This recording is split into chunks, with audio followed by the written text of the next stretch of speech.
March 2020 to where we are. And, you know, what's been lovely is to see it grow and to see the value that yourselves are giving each other, I guess, you know, and no more so than Colin last month, sharing his experience and how he's moved from building one home a year to the 200-300s that you're doing now, and helping probably some younger SME house builders that really could benefit and learn, and maybe some older ones that you might teach some new tricks to. So it's really encouraging to see. I think when we get to 50, we'll probably start the session, Anna. Well, yeah, Chris Warner's number 50. So here we go. Chris, morning, Chris. That's great. All right. Well, we'll kick off. Firstly, morning, everybody. Thank you for joining the call. The reason why it was 10 o'clock and not 9:30 is I had to get my hair cut this morning. So I had to move it by half an hour. I could have kicked it off as it happens at 9:30. I've still got enough hair that the barber is prepared to cut my hair for me. So that's quite good. But I think soon I might look like Trevor Smith, actually. So I'll be the English version of you, Trevor. But I'm hoping to keep on to that hair for a little bit longer. You should get a refund, Dad, to be fair. Does anyone know that ugly individual called John Anderson from Allison Homes? Apparently they build about 5 houses that are decent quality and about 950 that no one wants to buy, John. Good morning, John. That's below the belt. Someone needs to give you honesty one day, John. But lovely to see you, John, and thank you for joining the call. I really appreciate it. Right. A couple of things before I hand over to our first guest speaker. You all kindly filled in a survey that Anna from Hero Communications put together. We've got the results of that, and we're going to share that all with you. But I guess more importantly, we are going to be, several of us are going to be at the Houses of Parliament next week for the APPG, All-Party Parliamentary Group Forum. Sarah Edwards is going to be there saying a few words. Apparently I will be having to say a few words, which some of you that have seen me recently present, you'll realise I am capable of that.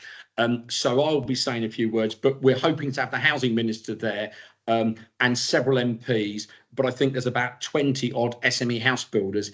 If anyone has a burning desire to be at that event, I know I've probably stretched the numbers, Anna, but please let myself or Anna know.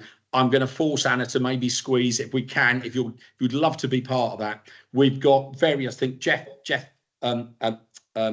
is joining it from the HBF. Neil is joining it, and we've also got Close Brothers Bank, and I can see Daniel Joyce on the phone. So they sponsor it. So morning, Dan. So I just thought we're doing that. So the survey that yourselves have done will be heard by various the Housing Minister, the chair of the APPG, and various other people. So what I want to do is say thank you to everybody for doing that. Is it possible for those that have got noise in the background to just go on silent, because I'm just conscious it's muttering things up in terms of the call today. So in terms of today, I met a gentleman called Ashley, and those that know me, technology is something I can't stand. I struggle with it, and I do well to get on this forum. But it inspired me in terms of what his smart enabling technology could potentially do for SME house builders, and how it could potentially benefit you. And having interrogated him and understood his business, and then put him in front of several SME builders that I trust and respect, they've come back and said, Ed, this is great, there's something in this. So before I hand over to Neil Jefferson, that I think all of you will know, who's the Chief Executive of the Home Builders Federation, that I work very closely with, I'd like to introduce you to Ashley, the founder of Avande, who's going to do a short presentation, and will allow probably 15 minutes or so for yourselves to ask questions afterwards. So no further ado, Thank you for being part of this forum, Ashley, and I'll hand over to you. Well, thank you so much, Edwin, and thank you everyone for having us. I see a few familiar faces. John Anderson, actually, the platform that I'm about to demonstrate to you now, he was one of the first people that I showed the platform to, probably about 8 years ago now, and it was just a real shaky website. So I'm excited to show John how far it's become, and I'll share my screen now, and I'll run over a presentation. It's going to be a quick sort of 10, 15 minutes presentation, and then I'll open up for questions at the end, if that's okay. Just checking, can everyone see the screen with the Avande logo? Yeah, it's all good. When the meeting starts. Could that person on the call please go on mute? Or can you mute them, Anna?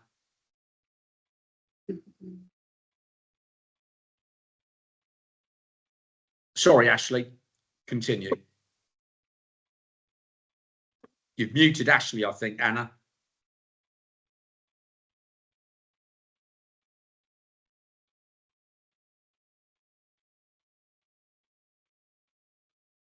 Can you hear me now? We can hear you, Ashley. Sorry. Okay, perfect. No problem at all.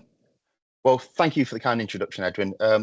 Good morning, everybody. My name is Said-Kirton, and I'm the founder and CEO of Avande. For 23 years now, all my working life, I've specialised in building technology, smart home technology install, and I've delivered thousands of homes over the years for many of the leading developers and developments in the UK. This has given me a unique experience and insight into the problems that are associated with technology and the problems developers face when specifying technology, knowing what level of technology to install or not install and what's going to add value to your homes and not add cost and risk. This presentation is called The Future of Smart Living, and it's a bit of a slogan of our business.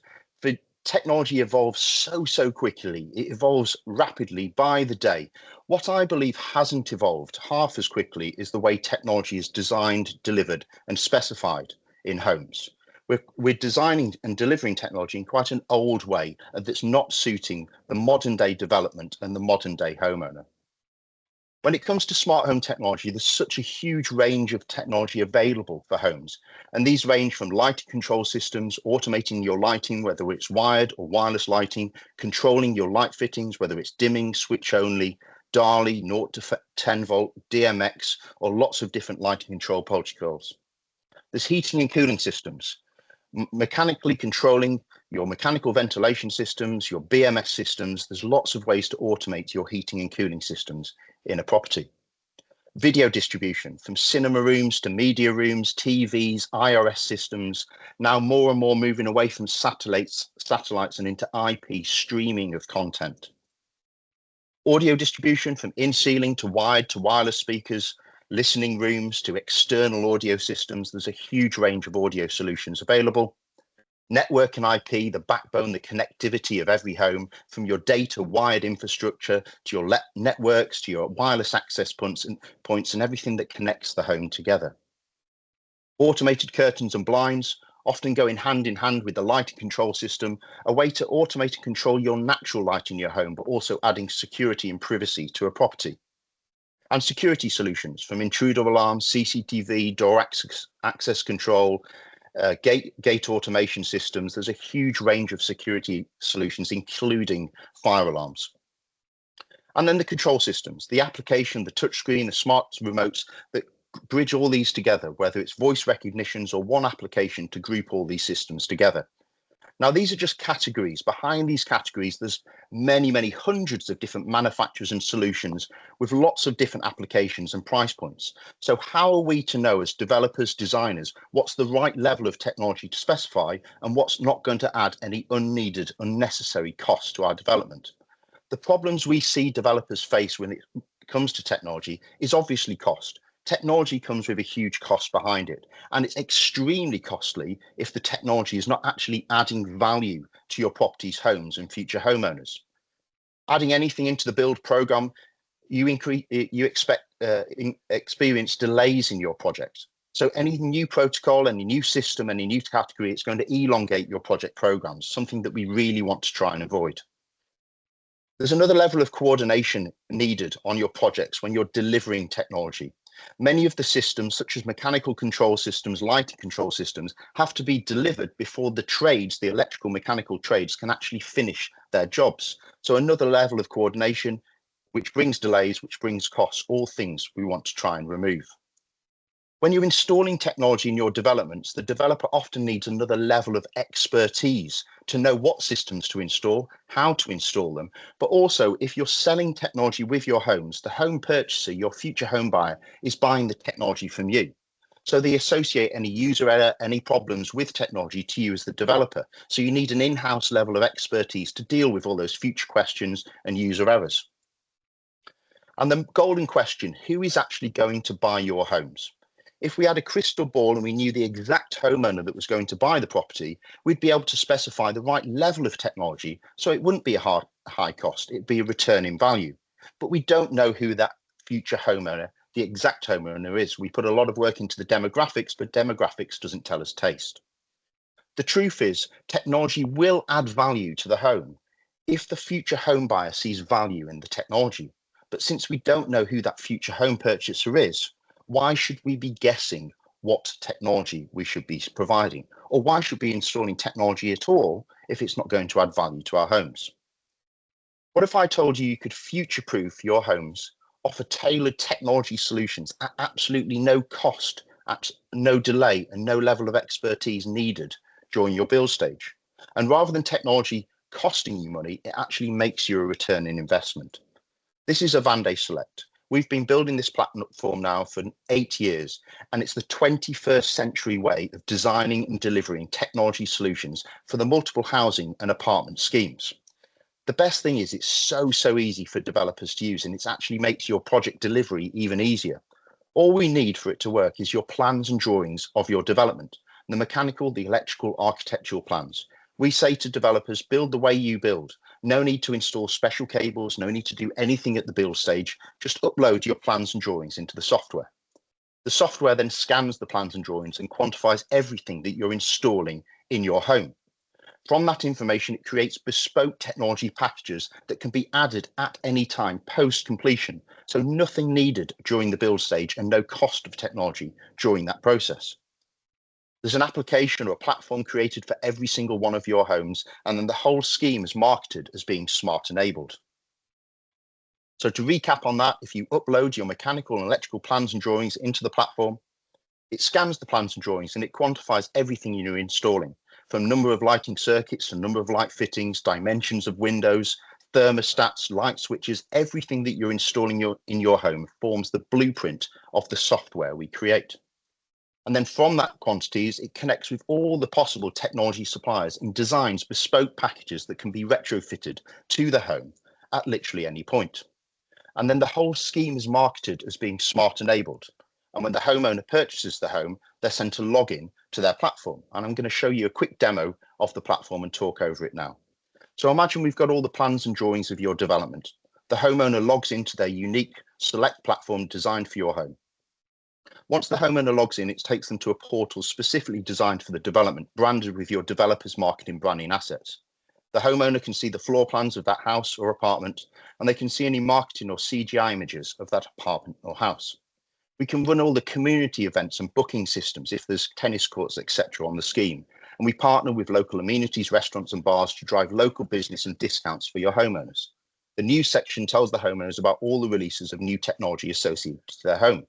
And as they purchase something, it logs the spending and categorizes everything that they've purchased for their home.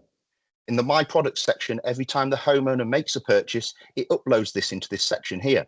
We can also upload all the installed items coming with your home to form an O&M manual for that project or apartment. What this means is if, say, a light fitting fails, the homeowner can click on this, as can the developer, and see what's left on the warranty. They can renew the warranty. They can order a direct replacement from the platform and see only user manuals or documents. In the shop section, from the quantities on the drawings, this is where we upload all the pre-designed technology solutions designed to retrofit to the home. Every product is below RRP, comes with discount, comes with install by our specialist engineers, and includes VAT, so there's no hidden cost there for the homeowners. For TV and surround, this is sound bars, subwoofers, TV applications. We'll know the size of the room and the right TV to install in the environment. For comfort, heating and control, that's the modules to control your heating systems, and security intruder alarms. We know how many doors, walkways, windows there are. The homeowners can customize the finish of any product, see what's included in the packages. They can add anything to their wish list or check out directly from there, see the key features, tech specs, and what's included of every package. If you're pre-wiring for CCTV, which is very popular in housing schemes, we can upload this here. For lighting control systems, this is based upon how many lights you're installing in your property. We'll design the right retrofittable lighting system suited to match the accessories of your switch outlets. The homeowner can also customize any plates to suit their aesthetic needs, and they can check out directly. It's installed, pre-configured, or they can add it to their wish list. We also offer higher end lighting brands such as Lutron, which is retrofittable, or some developers pre-wire for pendants. We offer home furnishings, network solutions, integration, and utility items. We're in partnership with Sky and many other utility providers. For curtains and blinds, we'll already have all the measurements of all the windows, so the homeowners can choose manual or automatic blinds. There's no cable needed, fully lithium batteries, and they can be added. They've got a 4-year battery life, and then they plug them in and charge them overnight, and it lasts another 4 years. They can order thousands of free samples. They can check out directly from there, and then it's shipped to them pre-cut for their specific windows, or they can add it to their wish list and come back to it later. We review all the orders. We've got an inbox to message the homeowners, and the homeowners can create their own bespoke technology packages, request a bespoke quote. We're sent a notification, our technical design team, and the homeowner can then view from their home screen that bespoke package with an extra over discount, see all the items that they want to add to their home, add it to their basket and check out. So this is an easy way to future-proof your homes without adding any complication or risk to the build stage, offering your homeowners pre-designed technology solutions specifically designed to add to your homes post-completion. We also understand from a developer's point of view, it's extremely important for developers to understand what's actually adding value to your homes and help shape future specifications. So we've created a developer login. Developers can log into their Avande Select platform, and once they log in, they're taken to their home platform with all their projects displayed. They'll see all their projects, and every time they add a new project, it's added to their developer portal. They can view it from a list view or a map view. They can browse the whole of the UK and see all your schemes across the UK and see and log in directly to the development platform through this interface here. We're also tracking all the analytical spend patterns of all your homeowners, allowing you to see what's actually adding value to your homes. You see the spend pattern, you see total orders, the best categories and through various periods, and we build in a commission for the developers. You can see the best performing projects by sales or by percentage upgrades. You can also see all the products that are added value across all your schemes, best performing category by sales or by percentage upgrades for the equipment.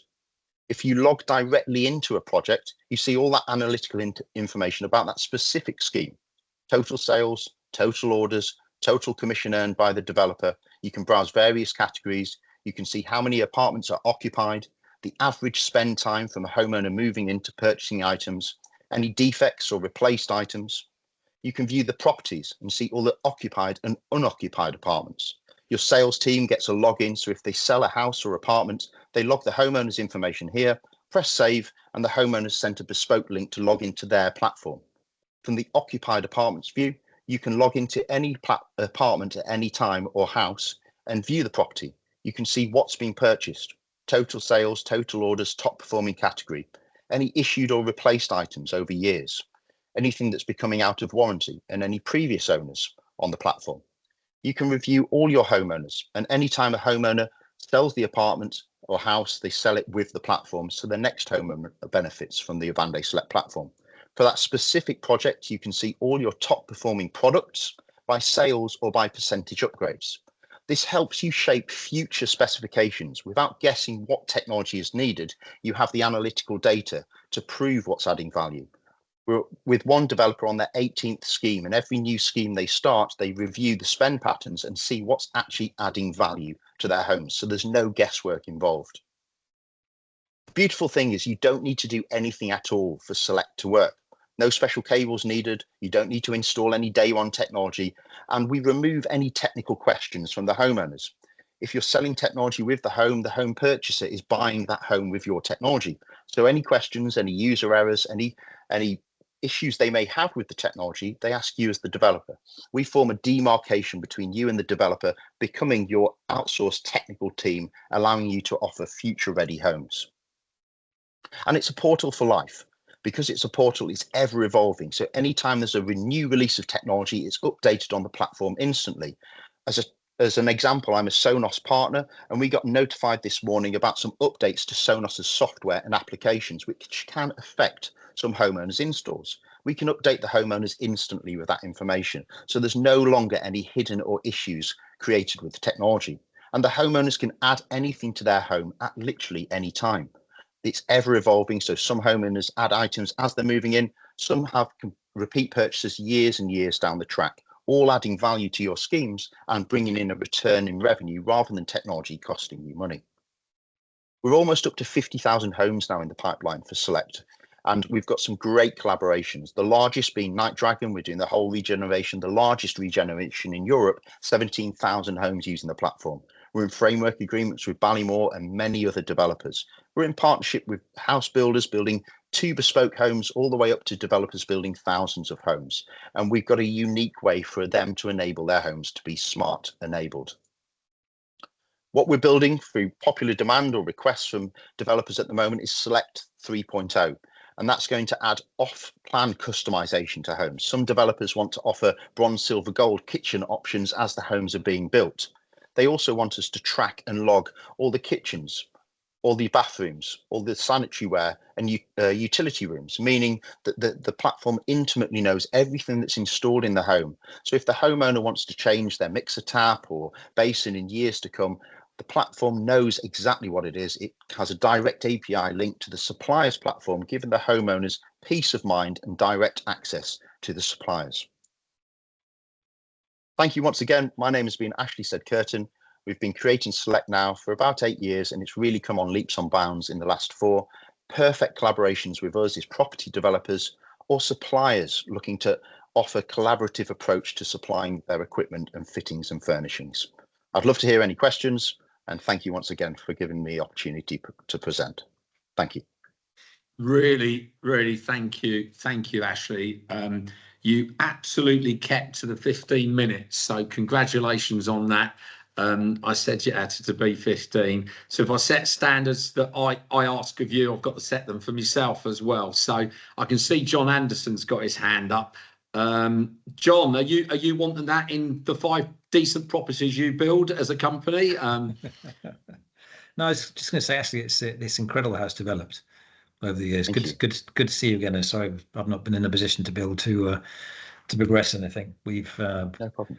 We've developed as a company quite quickly, and there's a certain amount of bandwidth that we have to be able to take on these things. But we'll soon get to the point. But it's just really good to see how it's all come together. You should be very proud. Thank you, John. Thank you so much. I remember sitting in your office in central London. Yeah, it must have been about 8 years ago, and showing you a very shaky website and an idea. So to be fair, actually, even back then, it was impressive, but there were lots of gaps. The only question I suppose I would have, if and it's if in effect somebody signs up to your platform, you're effectively locking in a long-term relationship with the customer. So obviously the service standard and everything else has to be there, but solvency of the business is clearly important as well. You put a lot of investment into this. It has grown recently, but you've obviously put a lot of effort and money into it. What happens if the business doesn't work? And I don't want to answer you to. I don't want you to answer the question. But the question that I would ask myself is, how solvent is the business, and therefore how sustainable is the business over the longer term? Because that's fundamentally what we will be selling to the consumer, a relationship with you that actually would allow them to actually enjoy the lifestyle moving forward. And if there is any fragility there, then it clearly would cause a problem. But great question, John. Great question. Yeah, really fair question. It's been blood, sweat, and tears have been put into it over the last 8 years, and it has grown considerably. We're lucky enough now that we've actually released a couple of businesses, software businesses, and we're speaking with funders and investors that's enabling us to really get a springboard and enhance it even further. So. Yes, all that's a very important question, but we've got some really good backing now. Good. Well done. He's got the backing of Edwin De Silva, John. I mean, what more does he need? You know. That's the reason I asked the question, Ed, to be fair. We'll move swiftly on to Ed Weekman. Hi, Ed. How are you? Hello there. Thank you. Yeah, again, it does sound really good. A couple of questions. One for me just relates to the cost to purchases. So just to understand, is it all on sort of a slice taken off things that they purchase, or is there a standing charge? So that was one question. The other was just the emphasis on retrofit. I understand why, because it gives flexibility, but are there some elements that in an ideal world you would be recommending developers to be putting in up front, so it's not just retrofit? So, you know, whether that's whatever it is, 7 cabling, or whether it is certain light switches. Because again, I think I'm slightly nervous about retrofit just being, you know, instinctively I prefer to be putting things in up front rather than relying on people to change it. Really good questions.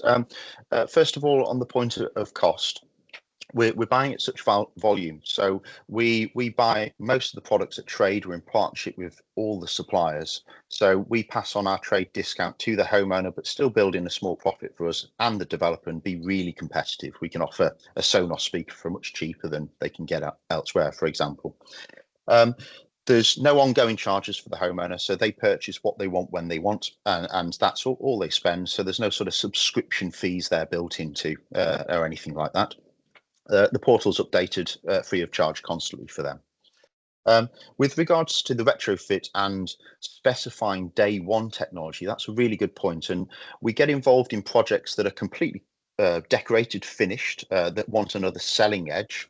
But many projects we're involved in are during the build stage, and we can then you get a second pair of technical eyes over your drawings.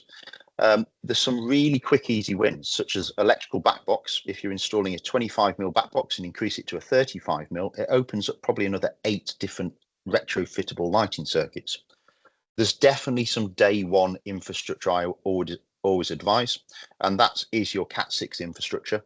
One thing for sure is that streaming's coming on leaps and bounds. You've got so many things sat on your wireless network now, but one thing that's guaranteed is content is going to get a lot larger.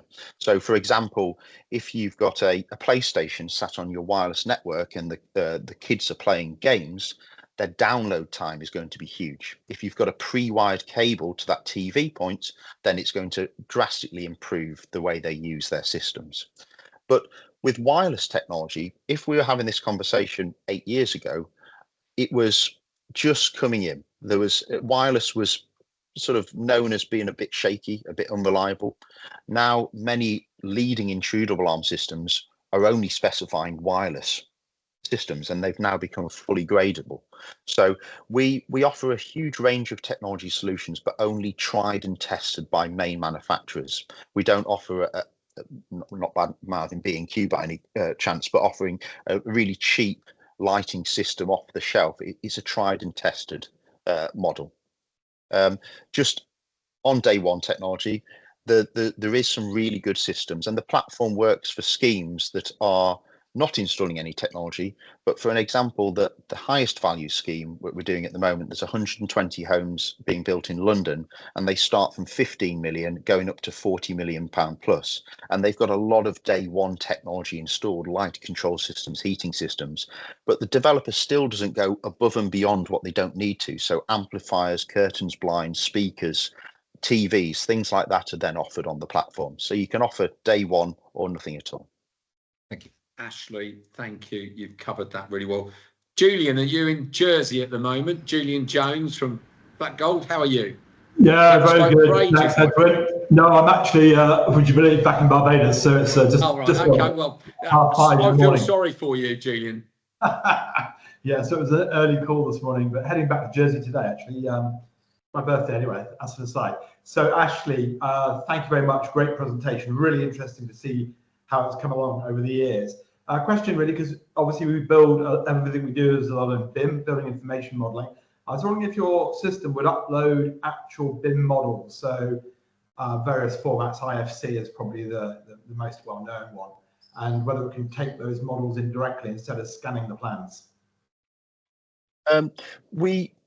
It's a really good question. At the moment, we're At the moment, no. It doesn't take BIM models, but the more revenue you generate with investment, we've got quite a good sprint map planned for the platform, which is going to introduce more AI, more image recognition, and more functionality. So at this current time, no, you can't upload a BIM model into the platform, but watch this space because soon there'll be some really interesting elements coming with the platform. But really, really good question. Thank you. Okay, no worries. If you do go down that road, just as an aside, there's obviously different packages, but the one format that generally is consistent throughout the whole industry that every package can produce is called IFC. So as long as you can import IFC format files, then that would be a huge step forward in the future as well. Appreciate that. Thank you, Julian. Thank you, Julian. I don't think there's any other hands up. I don't know if I can't see any hands, Anna, but no I other questions. No other questions. Just to say, what Ashley's agreed is what I've tried to say to him is, through this forum, he's got access because clearly, he's in the business of scale. He needs to look at size of customers, and if he's dealing with some of the big nationals, it's one thing, whereas dealing with someone building 5 units or 20 units or 50 units is a different scale. What he's agreed to do with me, if we've got a dozen SME house builders on this forum that want to move forward, he is prepared to look at some special rates for people that are part of the R&B Developers Forum. So again, what I'm trying to do, and I always said, is to help SME builders punch above their weight.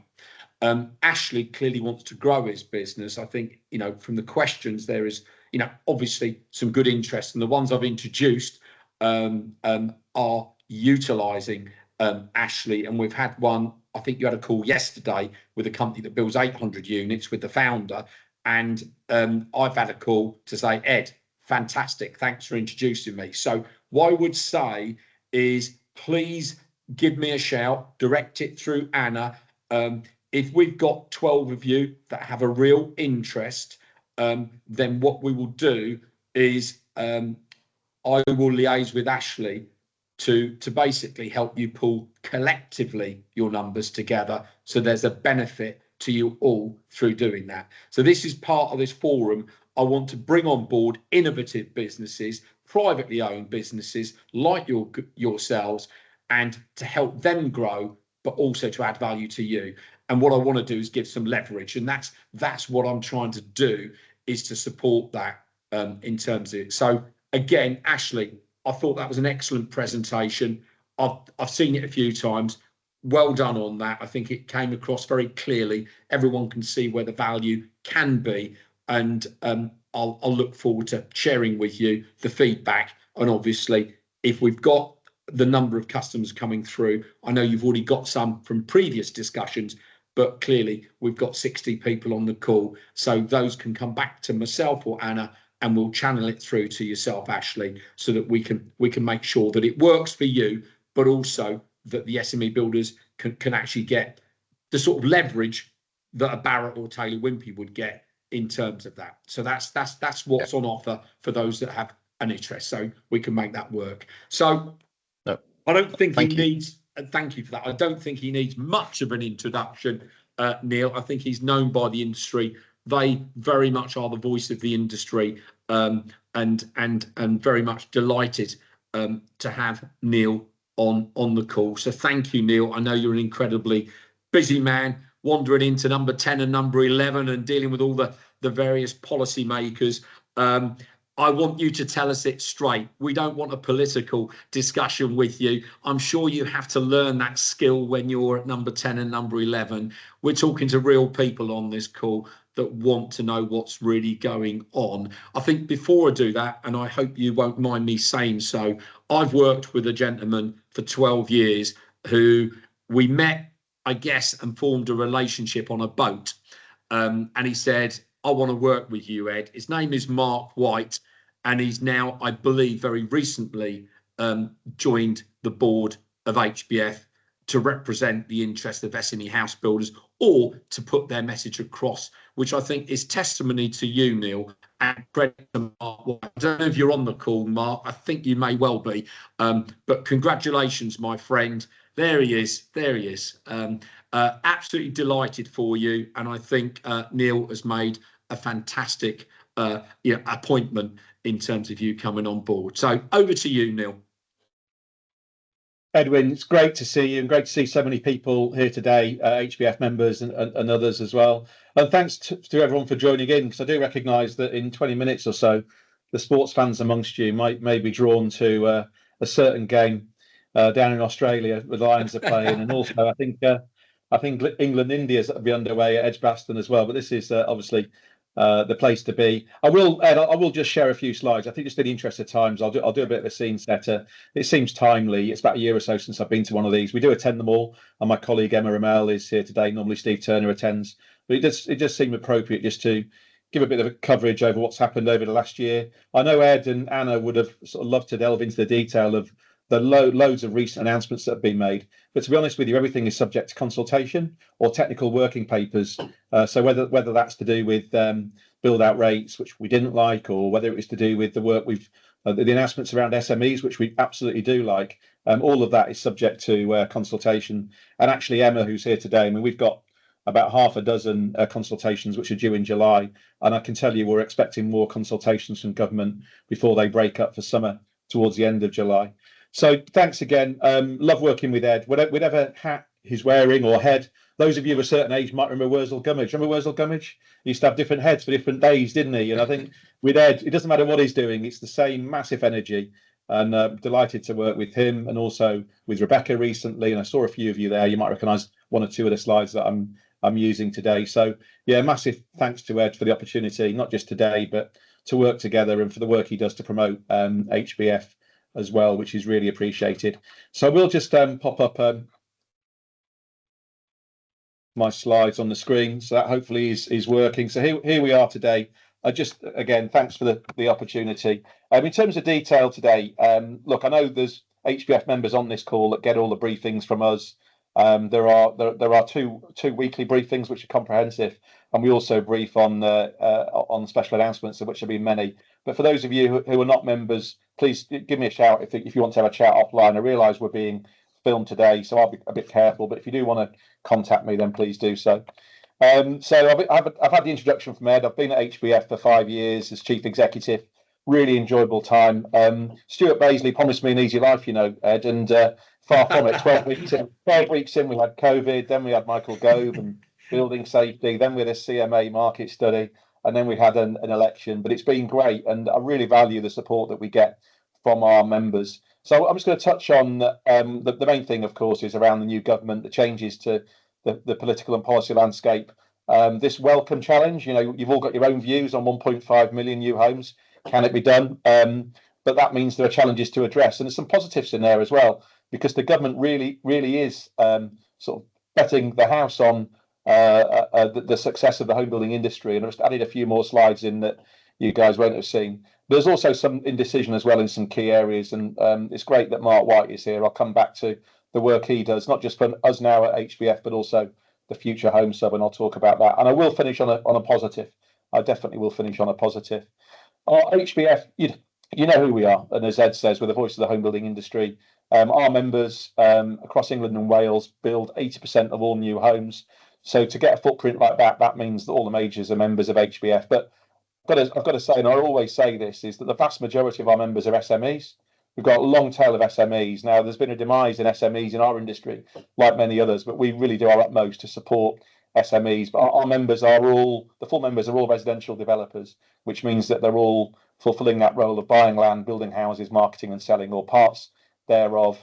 I'm here today, but we've got experts within the organisation who do all the work, and really grateful for their support. If you're not a member, then please do get in touch. The vast majority of our members pay the lowest fee, which is £1,100 a year, and we discount for the first 12 months at 50%. And so anybody that wants to join, it's not expensive. I realise these are tough times for many, but I'd be delighted to talk to you about the work we do at HBF. So yeah, I sort of reflect on the year, and I'll keep the politics to housing only. I'm not going to comment more widely, but you've only got to look at the headlines in today's paper and think about on Friday will be the 1 year anniversary of the new Labour government. But I've got to say, for us, it was a big relief when we finally had the new government in place. We worked with Labour when they were in opposition very, very effectively, and through the purdah period with officials, which meant that they really did hit the ground running on the 4th of July last year. And in fact, by the 30th of July last year, they'd made a number of announcements that we were really keen for them to make.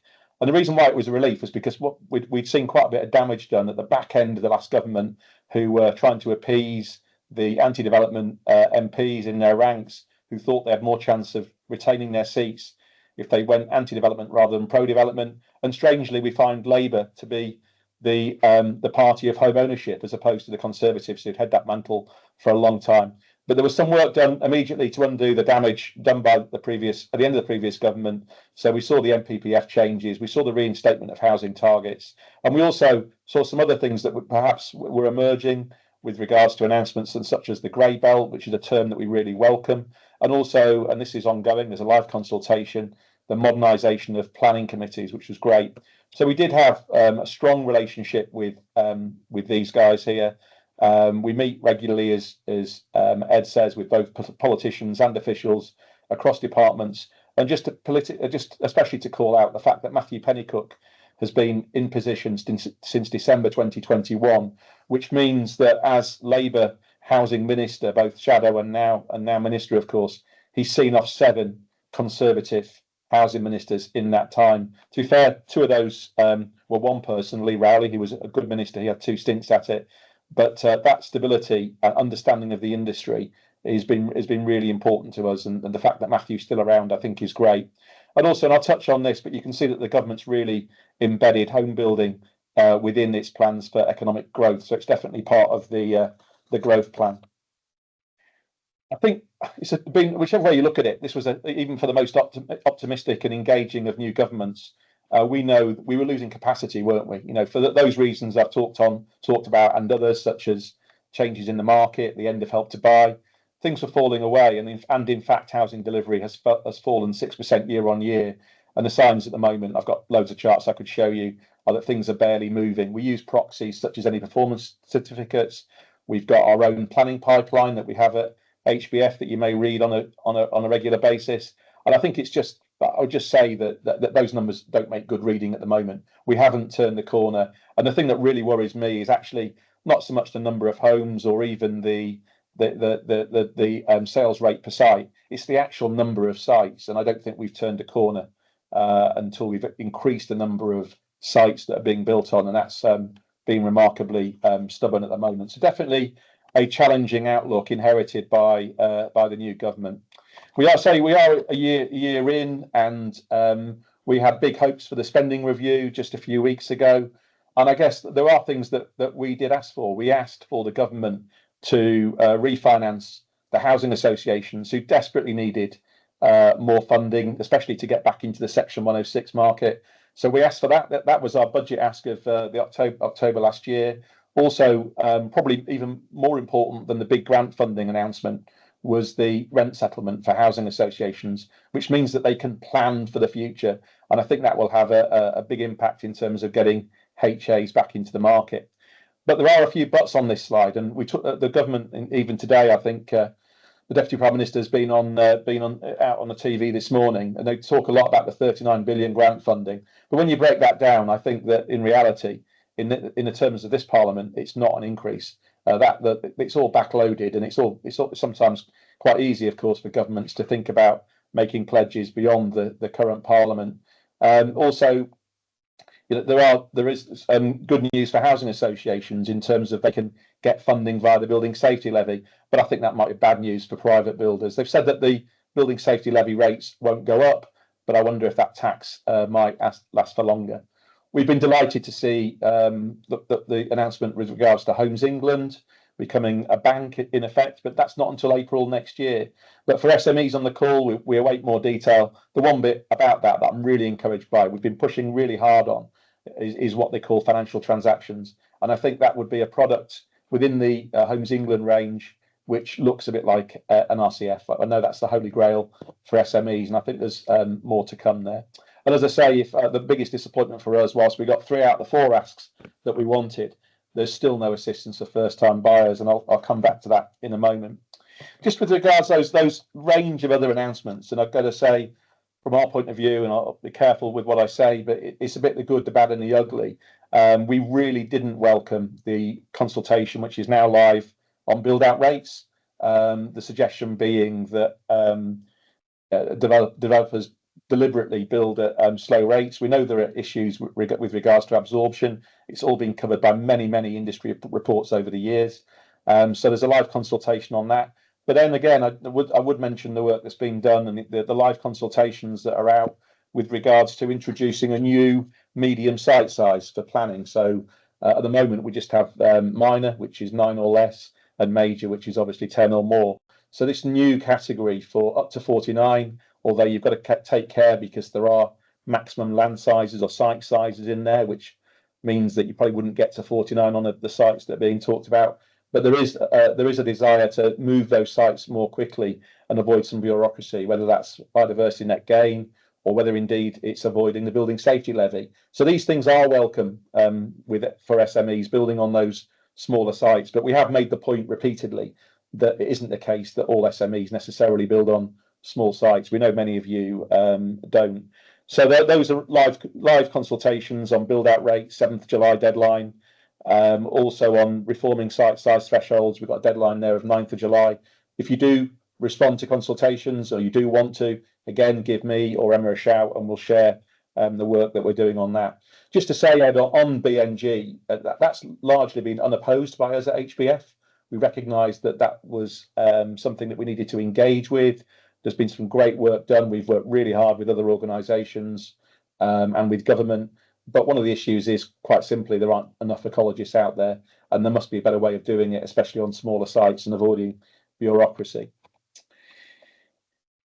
So planning has been the real focus for Matthew Pennycook, and he recognised that. And we would say that planning is actually not only. Sorry, Neil. Sorry to interrupt. Can I just say that I don't know if this is the case for everybody else, but your slides have now minimised to quite a small picture. Maybe it's my settings. Oh yeah, okay. It must be your settings, all right. John. My settings. Don't worry. Sorry to interrupt. Cheers. Hi, John. Sorry about that.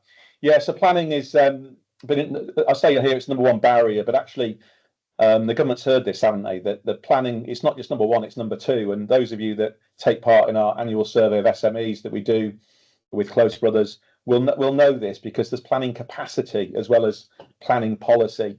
And it's welcome for us that the government announced that it was going to bring in 300 new planners, especially for those of us whose sons are interested in a career in planning, like mine is. But 300 more. But we know that there are 2,000. We know from our FOI requests of local planning authorities that there are 2,200 needed just to get up to capacity with where we are currently. And in fact, improving the planning system is really only one part of the solution, which I'll come back to. One of the things that you will have seen before the spending review was the Office of Budget Responsibility, and you might remember the government celebrations that they managed to get their plans for improving the planning system baked into the government budgets and forecasts for the future. And I said earlier on in my opening slide that they really have bet the house on this, and they are expecting the OBR independent body are expecting to see increases both in the delivery of new homes, but also in terms of the number of housing transactions as well. So just to put that, these are credit to my colleague David O'Leary who put these together. He's done a lot of analysis and looking at the supply side figures again. So this is a repeat of the earlier slide that I shared with you, but David has added on to here the OBR forecast in terms of new build housing supply. So you can see that's pretty optimistic in terms of what's been baked in to the government's budgets for future years in terms of economic growth. So those figures show quite a significant increase on where we are now. And again, you know, as I said earlier on, we are losing capacity and things are actually falling in the meantime, but there's a hope that things are going to get better. So that's just new build supply. So it's net supply of housing. So that's the figures that the 1.5 million over a parliament or 300,000 a year are based on, and you'll see that the OBR don't think we're going to get to 300,000 by the end of the Parliament. But this is probably one that has had fewer headlines, which is the OBR forecast for housing transactions, and you'll see that the expectation is that housing transaction numbers are going to increase over that same period. And the one thing I would say here is that typically new build is about 10% of all housing transactions. It went up to more than 15% when we had Help to Buy, but otherwise that's been a very long-term trend. But you can see, this is perhaps quite optimistic, you might say, in terms of the housing market and what's going to happen over those years forecast by the OBR over the remaining Parliament. So a few thoughts on that. And I think I mentioned it already, but one of our asks is that we would call it something different, but there desperately needs to be a stimulus for first-time buyers. And I've just provided some background information about Help to Buy. There is a review going on of government of the Help to Buy scheme, but it's sorely missed. And I think that we all know that Help to Buy in its final state was very different to the one that it started with. We recognise that there are some reputational issues with the product, but something needs to be done. And actually, there needs to be an equity loan scheme targeted for first-time buyers. There are a number of private schemes existing, and there's probably more to come to the market. But we do really need that boost that was given by government, and we don't see that there are any reasons why not. I suspect the government is concerned that they believe that it's inflationary.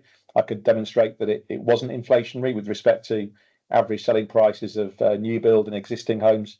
So we'll keep carrying on talking about the need for support for first-time buyers, as you'd expect us to. And we published a report recently on this ahead of the spending review with Public First. And also, I should have said at the beginning, we've got a report coming out, which you'll see in the press in the next few days, which is a report card on the government and how it's performed, in our view, over the first year or so.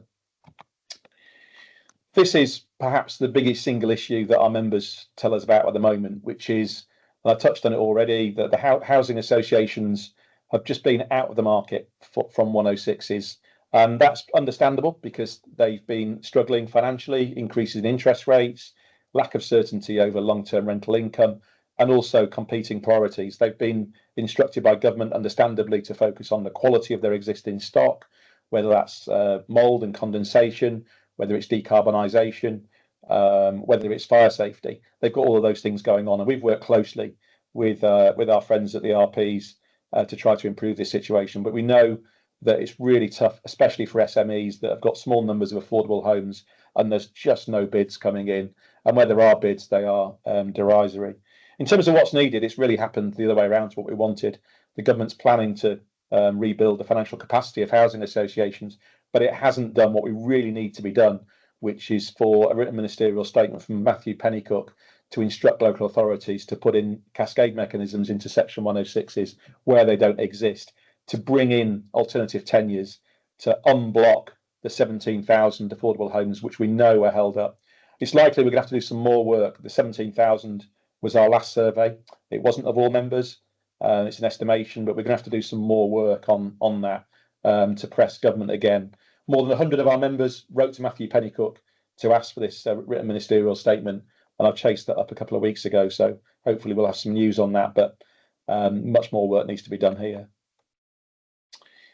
Building safety, the industry really has stepped up, and understandably so, to make sure that residents are not out of pocket for new build homes. And you'll know that the largest 50 developers have signed contracts to do remedial work on their legacy portfolios up to 30 years. And we have pushed against the building safety levy. We just don't think it's needed because the biggest developers are paying their own bills. This is essentially a tax which is going towards orphan buildings where builders are either overseas developers who won't pay, or those that have gone bust. We've pushed very hard, and you will know again, hundreds of you wrote through us to request a delay to the introduction of building safety levy. We were successful in that, but it's still slated to come in October of next year. We'll keep pushing on that. And the building safety levy, for those that have still got an appetite for building tall buildings, the building safety regulator has been a real problem. In a year and a half it's existed, but there's been some good news this week on that, and I won't go into detail today, but we've been working with ministers and officials, and you will have read that there are changes coming in terms of operations and leadership within the building safety regulator. Just a big plug here. Mark White has already had it. Myself and Ed Lockhart co-founded the Future Homes Hub in 2021. It does great work supporting the industry through change. I handed over the chairmanship to David Thomas of Barratt, who's doing a much better job than I could ever do. I'm still a non-exec on the board, but I'm delighted that as well as being appointed to the board of HBF, Mark is also on the board of the Future Homes Hub. If you haven't engaged already, then please do so through Mark or myself.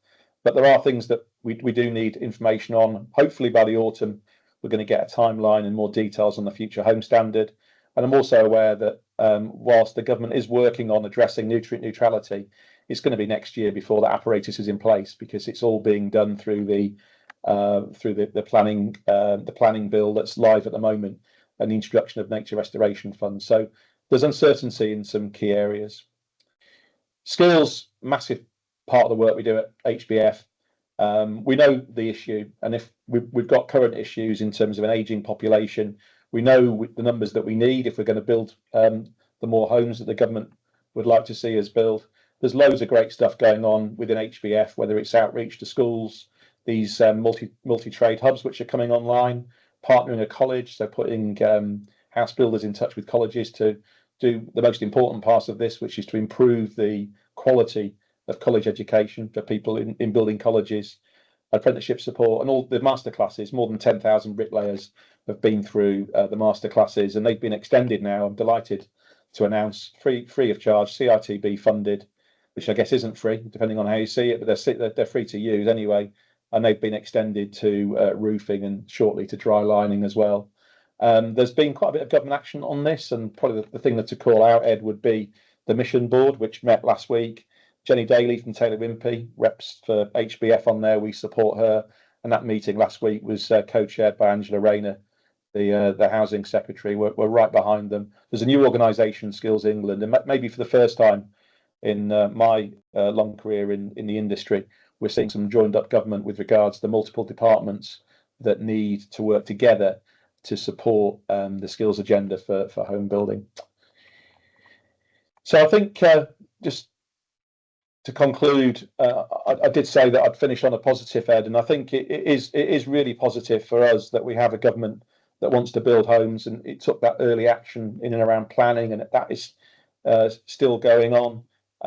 It has been really good to engage with officials on that. We don't get everything that we want, as I've covered in this presentation, and we are frustrated that there are some things that we believe really must be addressed, things like the Section 106 issue that I've mentioned a couple of times, if we're going to see a meaningful change in housing delivery. And as I've said, that's the role of us at HBF, working with the entire industry to help navigate those challenges and overcome the hurdles. So I will leave it there, and happy to take any questions or get into discussion. Neil, thank you for a very robust overview without going into too much detail, but I think it gives a sense of the tireless work that you've been doing alongside many other organisations in terms of supporting SME builders. And I can see Chris Carr from the Federation of Master Builders on the call as well, who's done some incredible work in terms of that. I've got that man again, John Anderson. He's always first to put his hand up. I think I can't ignore him, so I'm going to have to let you say a few words, John. All right. You make me look quiet. Yeah, thank you. So so really interesting, Neil. We've talked before a number of occasions about the safety levy that's coming up, that's been threatened for December 26. There's still a level of uncertainty around that, whether or not it's going to happen, and whether or not housing associations are going to be able to dip into that pot if it does necessarily happen. Do you have any update on that? So there's the housing association bit looks to be confirmed, and there's £1 billion that they look to be able to dip into. Whether that's new money, John, coming from the industry through the levy, or whether it could actually be because one of the reasons I think we were successful in getting the delay of a year was because we demonstrated that those funds weren't needed. If you look at what's been spent and what's still left in the pot, and I do wonder whether perhaps those original estimates were too great, and we've pushed on that point many times for there to be a reevaluation of the estimates. So that bit I think will happen. We will keep pushing. Sorry, Neil. When you say that bit, you think that the levy will happen? So the access for housing associations to the Building Safety Fund is happening. Right. Okay. Happening. In terms of the Building Safety Levy, obviously we got the year's delay. At the moment it's slated to be introduced. Some of the work that's been covered, including that piece around the housing associations, would indicate that government is determined to introduce it. We've just got to keep pushing against it. And I think the only other change I can mention, which is being consulted on currently, is that there is consideration being given for sites of 49 or less, or I think it's 1 hectare or less, to be exempt from the building safety levy when it is eventually introduced, if it is introduced. Presumably they have to evidence the fact that the money is needed, and if the fund itself has not been used or utilised for the purpose, how can they argue that they can draw down further money from the industry to actually supplement a pot that hasn't been used or isn't necessarily equate to the amount of money necessary? So, yeah, and that was the argument that we rested on with regards to getting the delay, John. Thank All you, right, thank Neil. you. Hopefully that's given you a sense of it, John. I'm going to hand over to Chris in Grimsby. I'm assuming you're in Grimsby, Chris. That's your office, isn't it? I came to. It was not quite Barbados, it's more Cleethorpes, but we're close to it. Yeah, thanks, Neil, for that. It's just a couple of comments, really. I mean, we had a meeting with MHCLG early in the week about the medium sites, and we were arguing that the 1 hectare wasn't big enough, because if you allow for balancing pond, and if you're trying to get BNGs and everything in, then you'd never get the density. So they've gone away to have a look at that again. The BNG, IFMB totally oppose it. It works fine for volume house builders, and they've just got to the scheme now where they're buying the land without the hedgerow around the outside, so they're having no BNG on a ploughed up field and are actually making credits. So I've got a site where I'm potentially going to have to buy credits off Persimmon to build on a brownfield site, because they've got a greenfield site where they've managed to make credits onto it. So it's a perverse way of building, and that's why we're opposing it completely. What we're saying is maximise every site out. So use your ecologists, both your ecologist and local authority ecologist, to agree a BNG on that specific site and then put it into it. But we shouldn't have to buy credits. So I think it's very important. Building safety levy again is another issue. And I know, John, what you were just saying, but the argument we've had with them, John, is it's for 300 million they're looking to use for the retrofit. And I've asked the question, after the 300 million, does it stop? And they've turned around and said, no, it'll just carry on being paid. So it is a tax. It can only be a levy if it's actually used for a certain thing. And then when we finish with it, but they're saying now, no, it's more likely just to keep running on. So we need to be aware of that, Neil, that we need to be assured that when the funds are used for the right purpose, that we're not going to carry on paying it. And at the moment, the government are saying, no, you'll carry on paying it. Regarding the 106s, we're trying to look at using off-site contribution. So a lot of councils have bought into it. We've done presentations about 4 local authorities on the government on using a Section 106 contribution to retrofit existing housing stock. So we can carry on having none on site or a limited amount on site, say 50%, and then a commuted sum, because a lot of the towns in the north especially, the town centres are dying, and we're looking to actually use that money to retrofit existing housing properties. And when you talk about first-time buyers again, Neil, there's only been less than a generation that's had a brand new home as a first home. Most other people had to retrofit when they left school. So I think the government are kind of picking up on this and see this as a win-win, because you'll get a contracting company and a housing developer working side by side, bringing in 2 lots of taxes all the way through corporation, NI, PAYE. So the government quite like the idea of the Treasury getting more money and helping deliver. And we said if it's a property that's over 3 to 5 years old, that could class as a new home, because the government's policy is new homes, not newly built homes. So there's a bit of a loophole there. And then finally, the skills. I've lobbied for 2 years now. They have agreed now that not the necessity to get to level C in maths and English. Apprenticeships, I think it's the over 21s at the moment. I'm trying to bring it down, because we're having a 50% dropout of all you people coming into the industry. So they start off as in construction, as an apprentice and 50% drop out. And apparently a lot of it's to do with having to learn the maths and English, which they've not been taught for 11 years at school. So we're trying, the government now have backtracked on that for over 21s. We're trying to get it back to 16 and 18-year-olds because it is a big problem. So just adding on and commenting on the thing, you're doing a great job, Neil. Thanks, you, Chris. Thanks, Chris. So let's come back, Ed. You probably wouldn't be surprised to hear I'm going to agree with much of what Chris has said. Just a few things that sprung to mind actually on the support for first-time buyers. I've sort of glossed over it, but just to make you aware, this is the first time in 60 years that there hasn't been a proper government-backed scheme for first-time buyers, just at the time it's needed. On BNG, completely agree, Chris, and that is a live consultation now, isn't it, with regards to BNG for minor, medium, and brownfield development. So that message has been being heard, I think, with regards to BNG on small sites. And like we always say, builders of all sizes face exactly the same issues, and it's just that so often it's the SMEs who are hit disproportionately by these new issues such as BNG.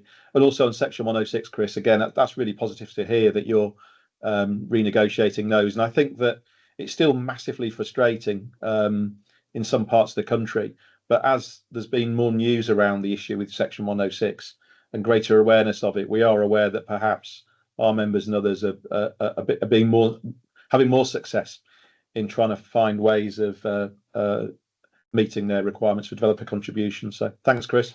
Yeah, no, and it's worth a call out for Chris. I've known Chris for a number of years, and I have actually been up to see him in Grimsby. He does an incredible job to represent SME house builders, and obviously now steers, the Federation of Master Builders. So thank you, Chris, on behalf of everyone on the call. You do a great job to support us. I've got Andrew Cam from Bourne Homes, literally 3 miles away from me. You are, Andrew. Morning, Andrew. Morning. Good to see you. Hi, Neil. I've raised this through the HBF, but just with a different platform, and the SMEs get hammered on this disproportionately. So we're actively looking at slowing down our build rates because of council tax. So we get hammered 100% of council tax. We have council tax officers trying to come to sites when you haven't even got roofs on, and they're desperate to put a 3-month, you could finish the house in 3 months, and therefore it's allowable for council tax. We've just had a site where we've struggled with sales. We're now at 200% council tax. We even put the bins out on one site where we filled them up with all the recycling from the lads on site. They refused to collect them because they said, you're a building site. I'm like, hang on, I'm paying you, and it's thousands. And for a small builder developing 10, 20 units, it does stack up quite quickly. And as an SME, we have to build out a scheme in its entirety generally. If you're building 9 or 20 houses, you can't phase it over 3 years because the infrastructure has to go in day dot. So you have to just keep building. We're looking at ways of not having power or gas brought onto the site until the last minute, which stops them being able to put the 3-month. I think the other thing, Andrew, is the way that you fund means that your funder, you do it over a period, so you can't stop site. Often you have to build it through because of the way that you're funded.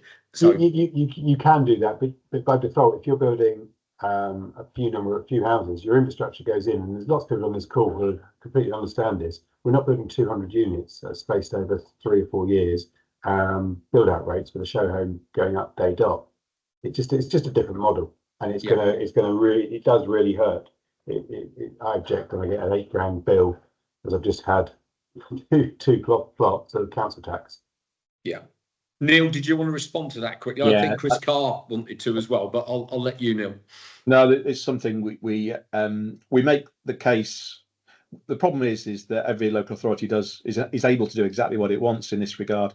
But as I think in summary, as Andrew says, the double rate council tax is actually seen now as an opportunity by some, and it's becoming more prevalent. So we do need to address that point. It's challenging for us because the rules around what individual authorities can do are there, and we know the operation. But actually, the fact that this has now become an incentive for some, just at the time we could actually do without it, is something that we should respond to, but maybe collectively. You can see Chris wants to come in as well. Thank sorry, you. no, just Chris, did you want to mention that quickly? Sorry, Anything Yeah. on can I that? just say something on that quickly, Neil? Was when you're looking at build out rates and they're going to look at this whole new investigation, you know, we've only just gone through the CMA debacle 2 years ago, and I was involved in one of my sites on that. It will deter us from building out. That's basically what it will do. Yeah. We will slow down build rate because of it. Okay, thank you. Andrew, Chris, finally. Andrew, just quickly on that, Andrew. Ask for the definition of what they're saying is complete. We did it with our local authority, and they came back with fully plastered. We got them to put it in writing, and then we used to leave one window reveal without any plaster on it. And they've accepted it. They've accepted it. We tried with the services. We said no one can move in without the services. They said no, we're not accepting that. There's all these different things. They put it down in writing. It was fully plastered. If that's the case, we just leave one window reveal. Then show the local authority the benefits of keeping working, the employment you're doing, the actual using the builders merchants, the add-ons, the £2.92 to the pound for construction. So your solicitors, your carpet fitters, and everything else. Show them that. But the best thing is find their definition. Is it building control sign off? Is it whatever? And then just don't do that final bit that determines it. We've done that, and they've backed away now. But get it in writing in an email. I like it, Chris. Look, a couple of things I just want to wrap up with, but before I do, massive thank you to Ashley and yourself, Neil, for kindly coming on the call. I've already had texts, WhatsApps, and people saying invaluable session, which is really lovely to hear. I need to mention probably two things. I'm going to let Anna do one of them, but I've recently got closely involved with Homes for Scotland, which is really the equivalent of the Home Builders Federation, and obviously Scotland have different laws in terms of things. Delighted, I think there's Blair from Tunnock Homes on the call, and Janice from McTaggart Construction. So again, delighted to have you both on the call, and you know, look forward to having several more SME builders from Scotland join this forum. And I think I need to thank Trevor Smith from Velux, who actually done the introductions to me to Homes for Scotland and bits and pieces, but we're looking to have far more, so we have a very big wide representation up and down the country. Over to you finally, Anna. It was just to talk about the events that we've got coming up in August and September. So we've now got Gareth at the Bank of England confirmed for the 13th of August at 9:30. So I'll be sending round an invitation for that. And that's going to be hot on the heels of the August interest rate announcement on the 7th. So hopefully we might have some good news, but either way, his presentations are always extremely fascinating and interesting. So it'll be great to have him back in the forum. And I believe you've invited Mark Fitzpatrick as well, haven't you, Edwin, for that one? Yeah, well, Mark Fitzpatrick, he's a little bit older than me, and he's done Base Camp Everest. So I thought for a little bit, what I want to do is a 5-minute slot of everything a bit special that SME builders, they're not just building houses. So Mark Fitzpatrick, and if you know Mark, that's a hell of an achievement for him to do Everest Base Camp 1. So we might have a few little photos and shots of Mark. 5 minutes. I thought it'd be nice. It's a nice touch, so that we've got some great personalities on this forum, and it's nice really to show some of the things they do outside of being an SME builder. We've got Josh Schumann from Pepper Build, who's an Ironman, so he's done various things. So I'm looking to get him on that. And in September, we've got Paul Henry from Esquire Homes, really one of the leading, younger SME house builders that's really done some great work, who's going to talk about his business. And I'm also going to pull in a company called Lumi Plugin, which many of you will know, but another very innovative business that's going to share to the wider audience a bit about their company, very much along the lines of the presentation that you saw from Ashley, but very much the iPhone of the illuminations world or the lighting world. So we'll cover that as well. So I'm looking to just bring some stuff to your attention. But as I said, these forums are your forums, and it's about subject matter that's pertinent and relevant and current to your good selves. And as I've always said, please let Anna or myself know. You know, I do these forums for you. It's nothing about the company I work for. You'll never hear me mention the company I work for.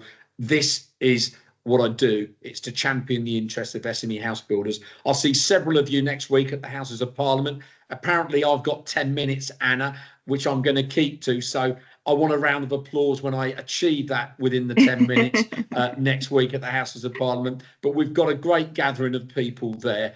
And as I said, I might get Anna to squeeze one or two more in. So if some of you would love to be at that at the Houses of Parliament with various of us, then please let Anna know and we'll try and fit you in. But I know there's going to be, I think, 20 odd plus SME builders coming to that next week, which is also fantastic news in terms of it. But on behalf of Anna and myself, and thank you all for being on the call.